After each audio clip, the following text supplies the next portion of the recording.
the donors who provide the money for these scholarships.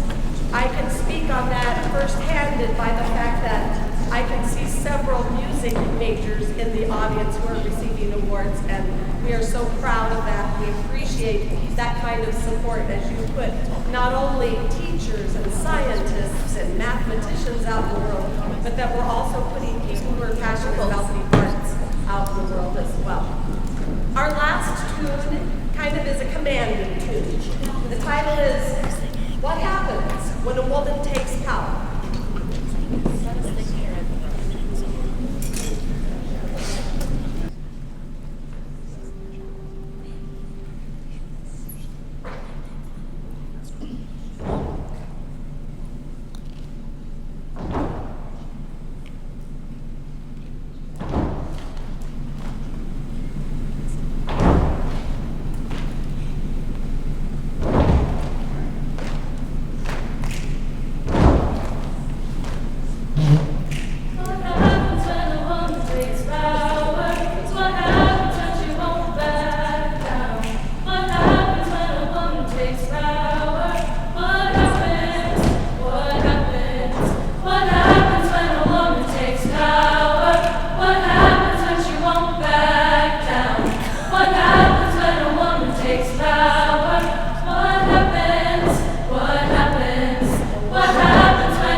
Let's give the Vivo Chamber Choir and Melanie Popejoy another round of applause. Thank you.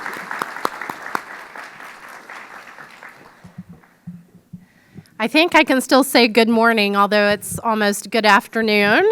My name is Shelby Whitty. I am the Dean in the College of Education and Human Development. I would like to say it's so nice to see so many familiar faces, but actually most of your faces are new to me, and thank you for being so welcoming of me as we've moved here to North Dakota. I am so thrilled to join you today to celebrate the beautiful part of what it means to pay it forward. And we are here today with our student recipients and several of our donors to recognize what pay it forward means in action. So welcome to all of you. We would like to take a moment, first and foremost, to recognize and sincerely thank all of our donors, especially those who are joining us today. Your generosity makes a profound difference in the lives of our students, and we are truly grateful for your continued support. So if you are a donor in the audience or donor online, you can wave at us, but a donor in the audience, please stand and be recognized with a round of applause.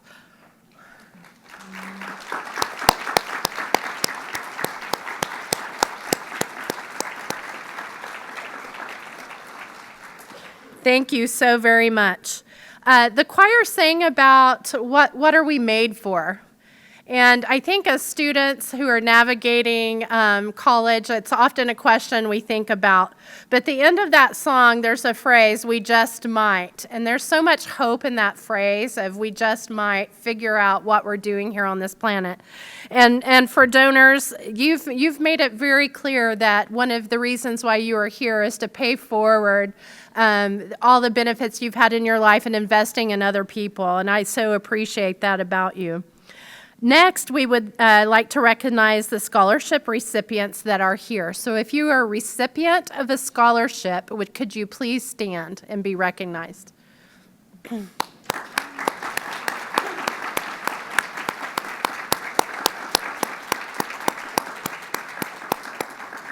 Thank you so much. Exponentially paying it forward, and those folks will pay it forward, and then hopefully those folks that have been paid forward to will pay it forward, and that's how we make a difference in this world. I am so thrilled and honored to invite to the stage our next speaker. Dr. Art R. Malloy is our Vice President for Student Affairs here at the University of North Dakota. For nearly 3 decades, he has served students at several colleges and universities. He previously served as the interim vice chancellor for student affairs and dean of students at the University of North Carolina at Pembroke, dean of student success and chief student affairs officer at the Savannah College of Art and Design in Atlanta, and associate vice chancellor and dean of students at Winston-Salem State University. Dr. Malloy is both a student affairs and academic affairs practitioner who has focused on building programs that promote student development and student success. He holds degrees from Shaw University in Raleigh, North Carolina, Ohio State University, and the University of Georgia. He served as a teaching associate for Dr. Manning Marable, the renowned historian and Pulitzer Prize winner, and was recently named a Diamond honoree by the ACPA, an International Association of College Administrators, for outstanding contributions to student affairs. Please join me in welcoming the amazing Dr. Art Malloy.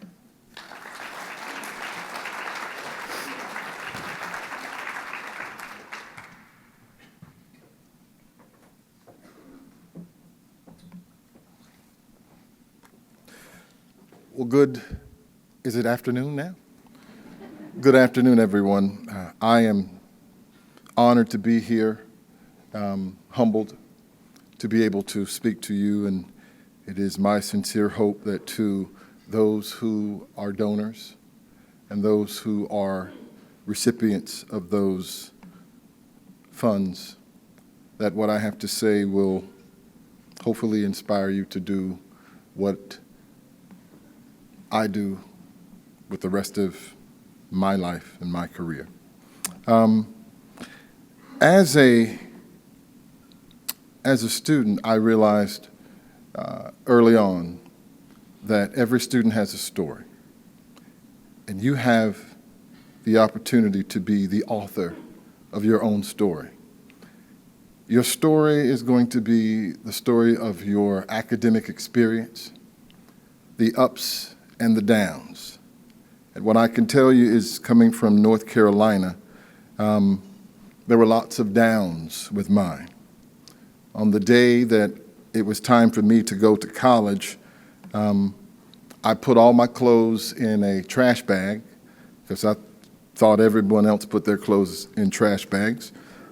Put my clothes in the trash bags, got in the car, and drove to campus by myself because my parents had never been to college and there wasn't very much they could do to help me other than to give me the money to go.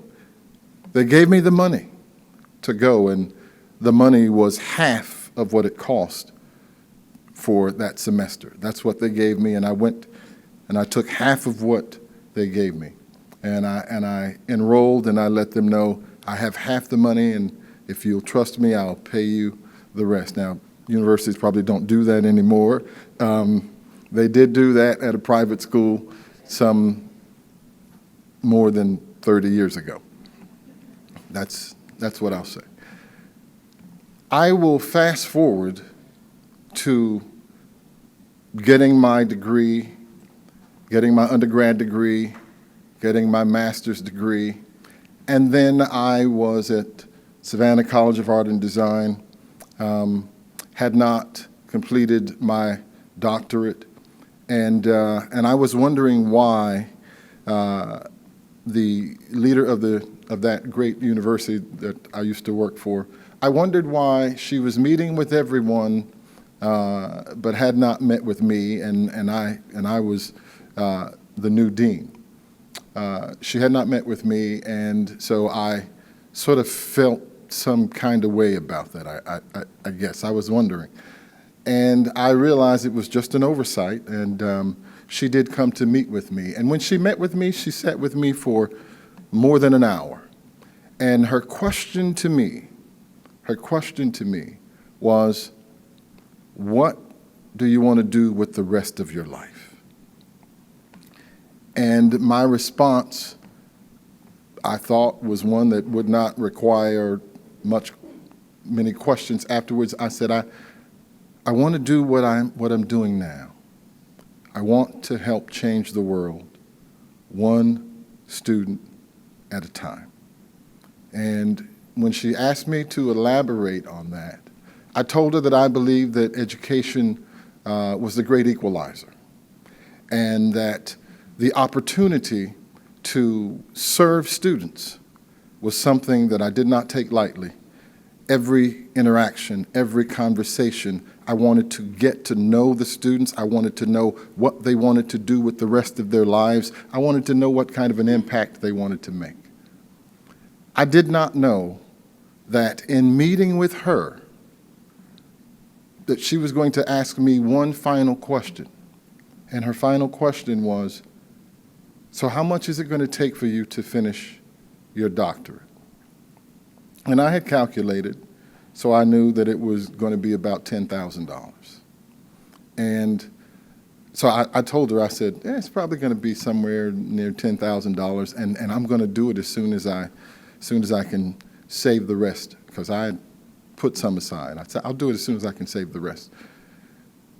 I did not know that she was going to do what she did on that day. And she said, well, wonderful. She said, I wish you the best. She walked away. And the next day, I received a check for the amount of money that I told her I needed to finish my doctorate. And I'm telling you this today because while I said I wanted to change lives, change the world, one student at a time, she heard what I said, believed in what I said, because I believe she felt my passion. So she gave me the money, and I completed my degree. But not only did I complete my degree, I knew that there was something that I needed to do. So I have established a scholarship in my mother's name at the university where my wife went to school, because my mother wasn't able to go. But I established a scholarship there, but that's not all. That's not all.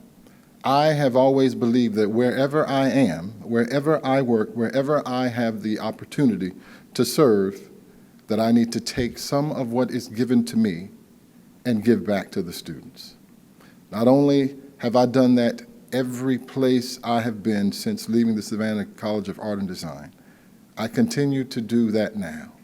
And I continue to do that now because I believe that showing gratitude to those who invest in not only your future, but the future of the world, because I do believe education is the great equalizer. if you are blessed and someone decides that they're going to invest in you, it is my sincere hope and my challenge to each of you that what you will do is to pay it forward by making sure that when you have the opportunity to give of your time, to give of your talent, and to give of your treasure, that you will do the very same thing. Because I will never be able to pay the people back, because I talked about one.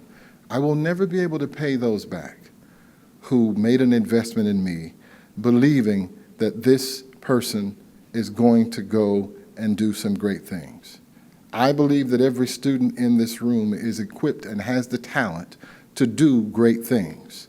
I know that the donors in the room believe the same thing. So not only do I challenge you to do that, I challenge you to go on and do great things, but I also challenge you to make sure that you do what has been done for you, that you give back. You give back as often as you can, and that you ask the question every now and then, what do you intend to do with the career that we're entrusting you to have by providing you with scholarship dollars? It's not about graduating. It's about graduating and making a difference. Graduation is just the beginning. Commencement, as you know at UND, commencement and any other place, commencement doesn't mean the end. Commencement means a beginning, to commence, to start something new. So I'm asking you, if you will, to one, be appreciative, show your gratitude, and you may not be able to pay the person back, and maybe they don't even need for you to pay them back. Hopefully they will have inspired you to pay it forward, to help others, to put a smile on the faces of those who did not have the resources to be able to fund their entire education.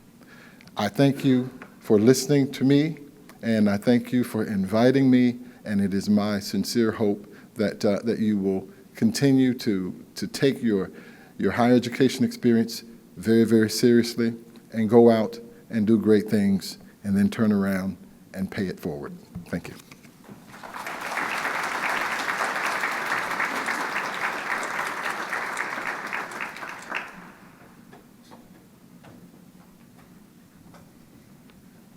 Next, we would like to invite Courtney Litzinger to the stage. Courtney? Great, wonderful. Courtney is being awarded the Mark and Gloria Sanford Scholarship. Her dedication to pursuing both a Bachelor's of Arts in History and a Bachelor of Science in Secondary Education is commendable. This dual focus will certainly prepare her for a meaningful career in education, shaping future generations. And we're so excited to hear from you. Courtney.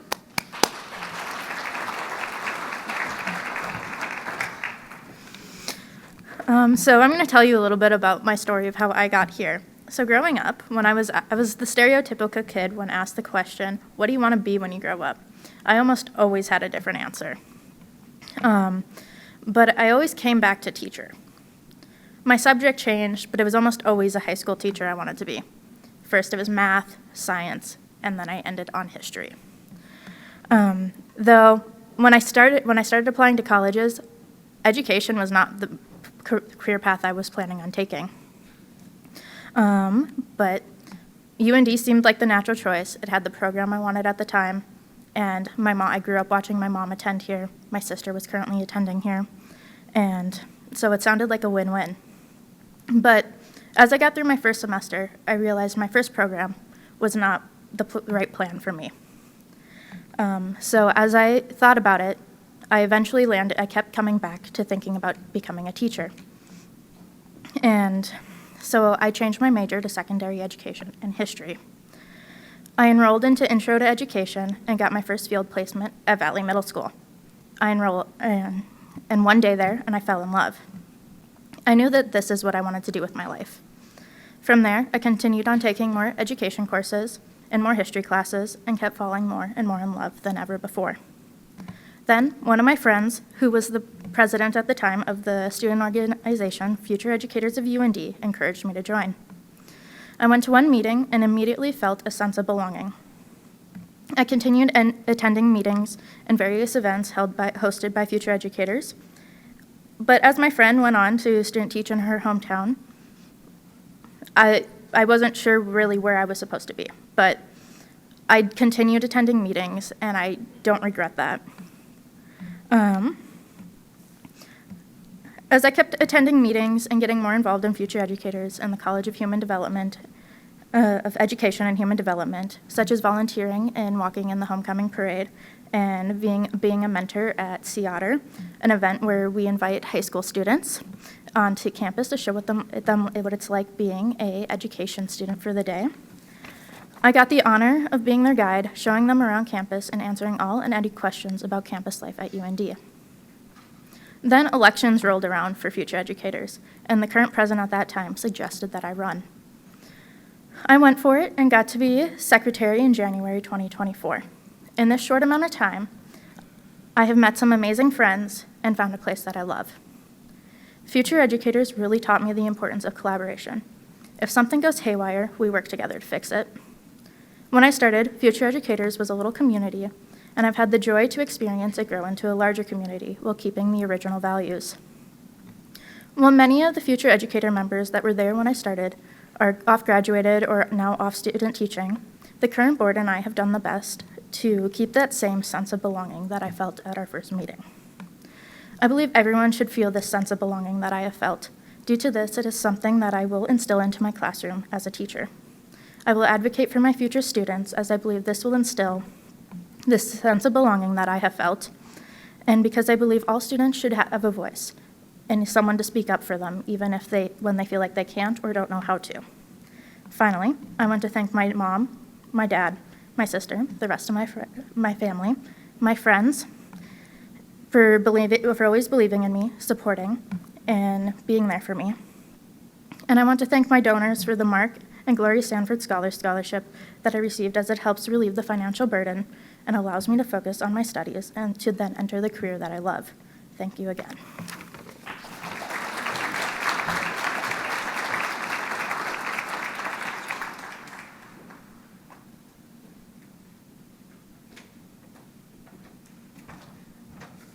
Congratulations, Courtney. Courtney and I met prior to this and talked about her story, and I love that she shared that she has a sense of belonging.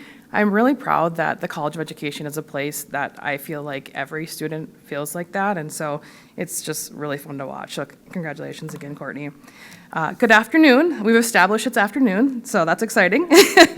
My name is Ashley Stalker. I'm the Director of Development for the College of Education and Human Development. Long title, fun job.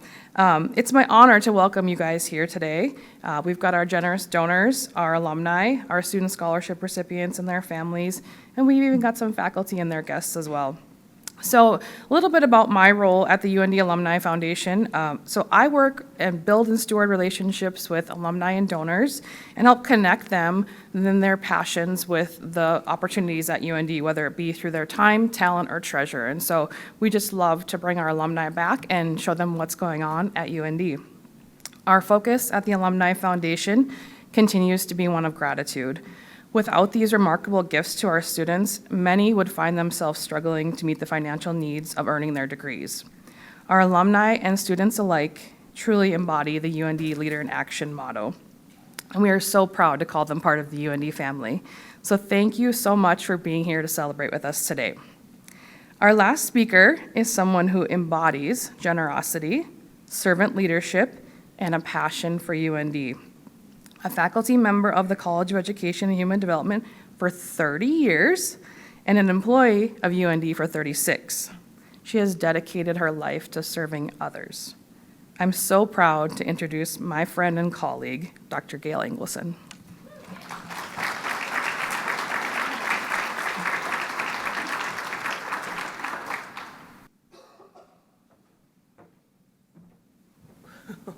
Those of you know me know I don't have a lot of serious bones in my body. So I typically start out with something that sets the stage. So let me talk about what we're talking about today. Oh, no, wait. Let's start over. Let me talk about what we're going to talk about today.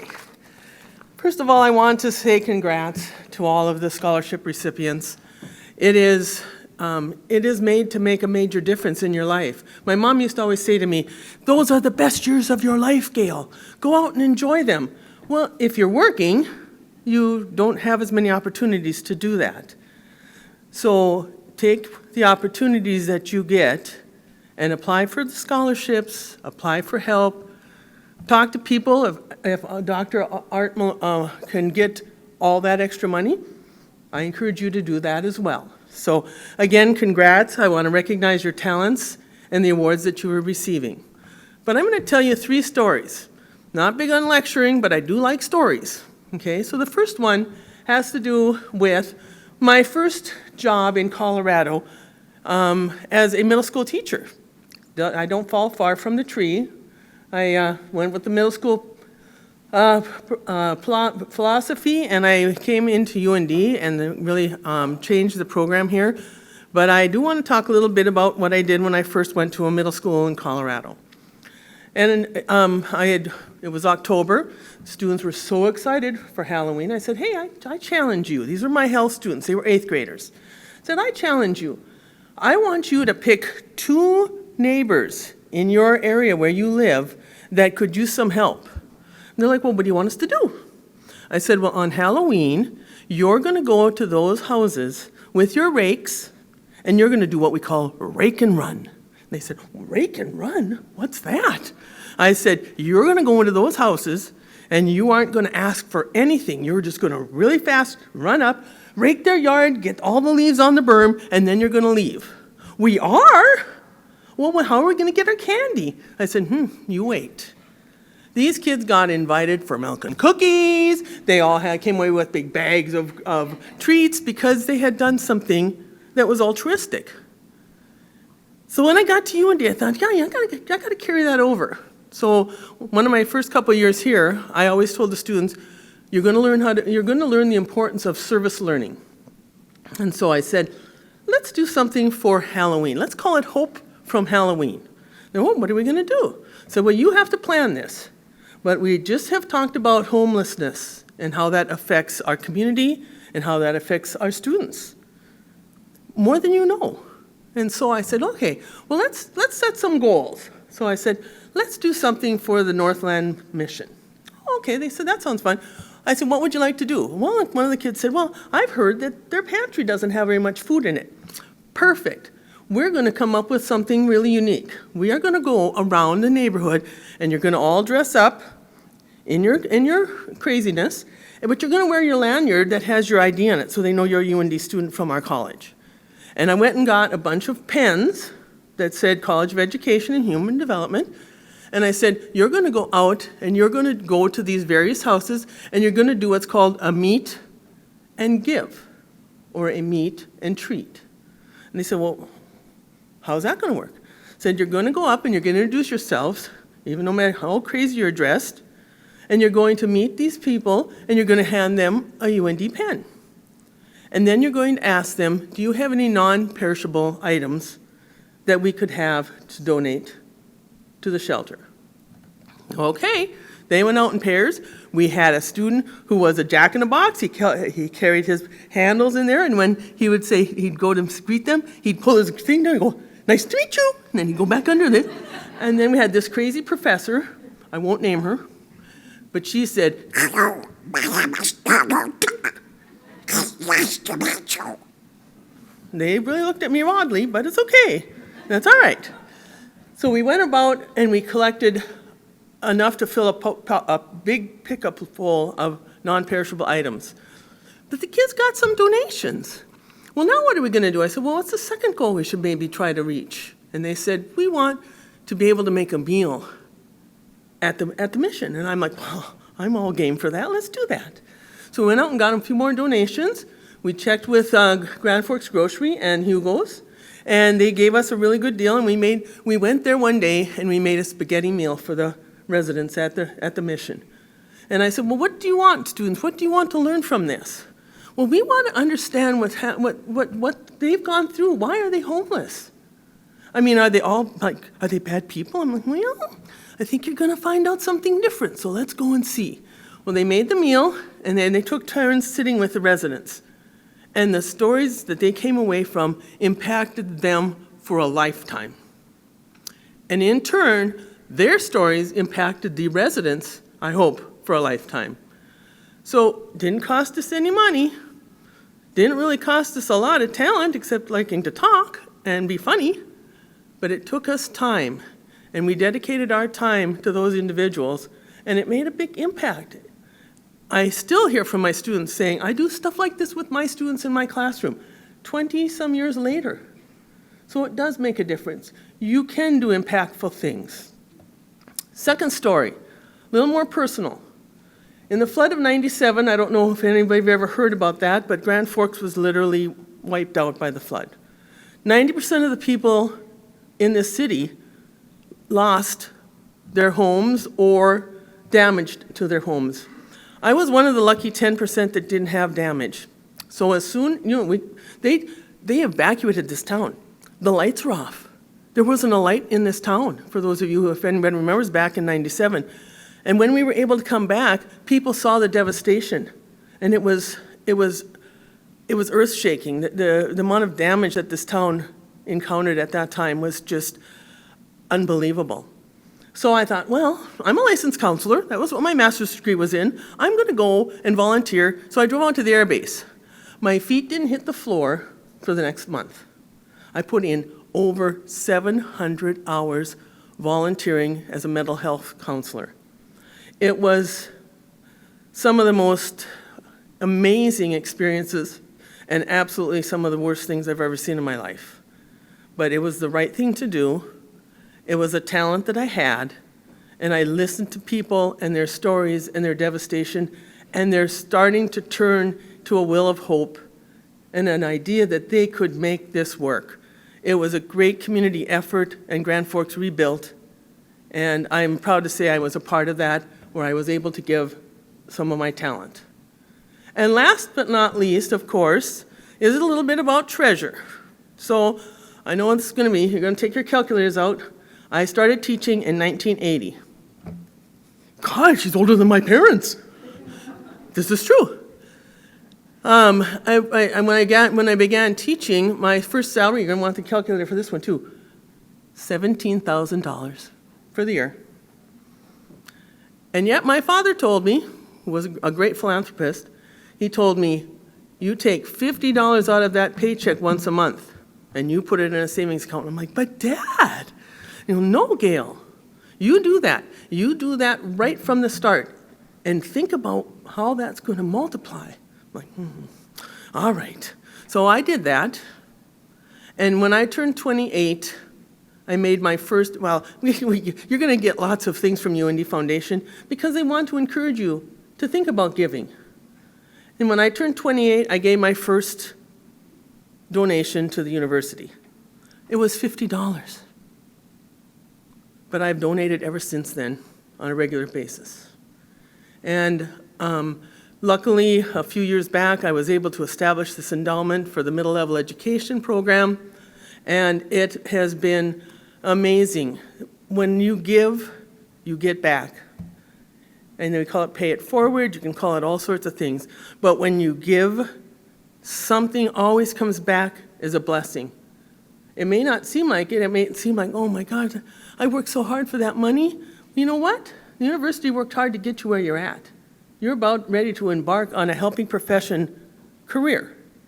And it doesn't hurt to seriously think about what benefits you'll receive if you give it back. So on my closing, I want to read the thank you note from my recipient from last year. And I'm not crying, promise. Dear Gail, thank you so much. You've impacted my life so much that I can do nothing but continuously display my gratitude. I am responsible for my education as my family does not have the means to help me in a way that they wish they could. Therefore, I have had a job since I was 16, and at times, I have had 2 or 3 jobs. Currently, I have 2 jobs on top of being in school full-time to be able to afford college. By receiving this scholarship, I will be able to focus on my academics and dedicate more time to my schoolwork and gain more experiences in the classroom, instead of continuously worrying about working to pay for school. I am beyond grateful for this opportunity to continue and focus on my education. Having said that, congratulations.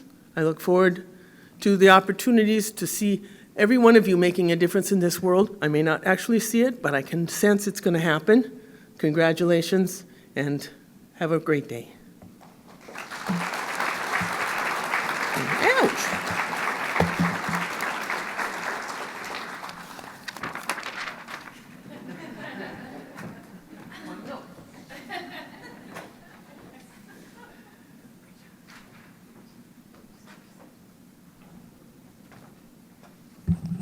Thank you, Gail.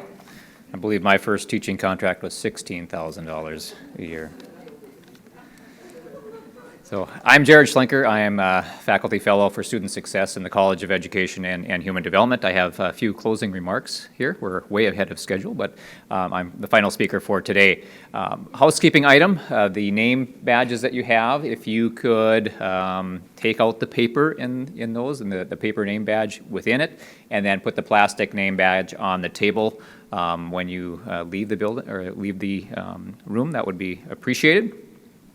But we'd like to definitely thank everyone that has had any association with today's event. Genuine thanks to alumni, donors, friends, faculty, families, staff for really supporting this event.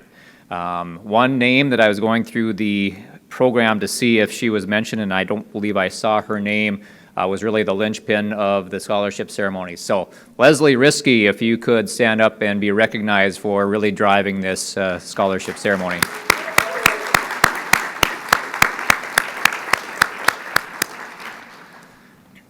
So today has been a powerful reminder of the potential that we have in this room, in our college, and in our university. And since we are the College of Education and Human Development, each scholarship award that's given, that's received, is really something that is showing the greater purpose that these scholarships really serve. And thinking of a theme that we've been hearing throughout today's ceremony, recipients especially, to please continue to pay it forward. Continue to pay it forward with financial donation, with giving in service, but really continuing to making UND proud. And really appreciate your involvement with UND and being a supporter of this event. So have a great rest of your day, and thanks again for coming.